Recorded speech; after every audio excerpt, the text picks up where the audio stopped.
Bonjour Benoît Piron, merci de nous accueillir dans ton atelier. Pour les gens qui ne te connaîtraient pas encore, ton travail tourne autour de quoi? Quels sont les fils un petit peu que tu tires? Qu'est-ce qui va t'intéresser?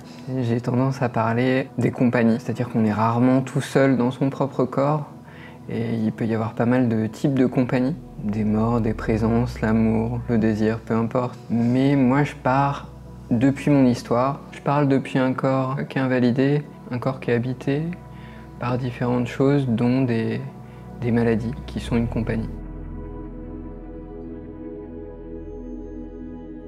D'après ce que j'ai lu, tu as commencé des séjours hospitaliers très jeune. Tout cet univers-là t'est devenu familier et tu te l'as un petit peu approprié en fait. On est sur une contre-culture. Ce qui est assez fascinant dans ton travail, c'est cette culture un petit peu hors norme que tu vas t'approprier, que tu vas nous transmettre. Je trouve ça super que tu parles de contre-culture, tu vois, je l'avais jamais vu comme ça, mais je crois qu'il s'agit vraiment de ça parce que j'ai un petit peu l'impression de faire partie du peuple des pyjamas. J'ai grandi à l'hôpital et c'est ça qui a vraiment été la terre d'où je viens en fait. Et j'en ai aussi le langage, les tessitures du silence, de l'absence. Je réagis majoritairement aux intensités qui sont très hautes ou très basses, mais pour tout ce qui est de l'ordre de l'entre-deux, ça n'existe pas parce que l'hôpital c'est un lieu où il y a une très forte binarité entre la vie et la mort, et la maladie qui est l'incarnation vivante de la mort. Et mon job, en fait, j'ai un petit peu l'impression que c'est de réconcilier les gens avec cette non-binarité.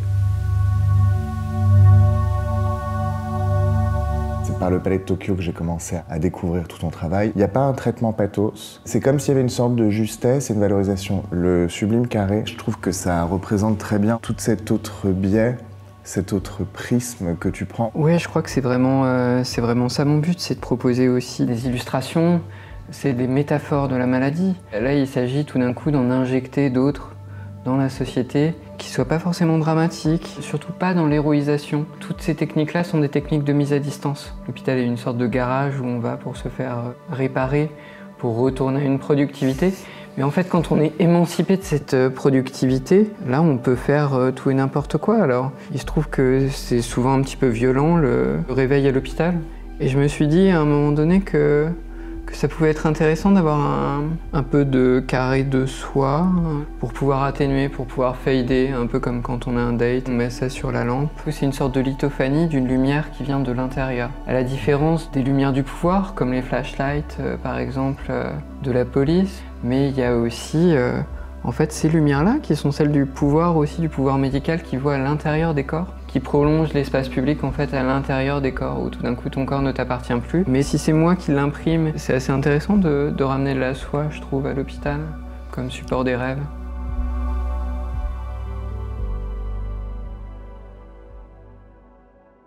Il y a une sorte de découverte constante de ton côté que tu nous fais partager. C'est comme s'il y avait vraiment aussi ce côté d'exploration avec beaucoup de liesse, beaucoup d'excitation.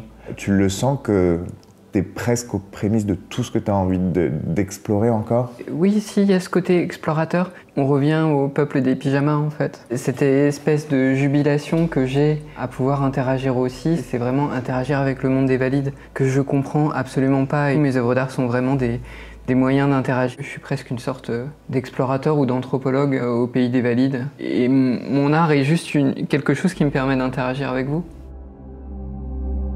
Ça permet quoi une résidence? Pourquoi c'est important pour toi de pouvoir en faire? Il y a des workshops que tu voulais mettre en place qui vont être mis en place, si j'ai bien compris, c'est ça? Il y a un thème de résidence ici. Le pitch, c'était « Raconte-moi ton dernier orgasme à l'hôpital ». Là, finalement, ça a pris une forme par rebond et par intelligence collective, en fait, avec l'équipe d'Art Exploras. Ça a pris une forme qui est celle des workshops. C'est à peu près un tiers de mon activité. C'est des workshops qui sont basés sur les principes de la Woman House et sur l'idée de créer un safe space, de créer un cadre et qu'à partir de là, voilà, tout peut émerger. Un petit peu, quelque part, je rejoue une salle d'attente, mais une salle d'attente qui tout d'un coup serait bienveillante et permettrait à chacun et à chacune d'exister. J'ai fait un workshop avec les bénévoles et j'essaye de leur fournir les outils pour fabriquer, il y a même leur propre safe space.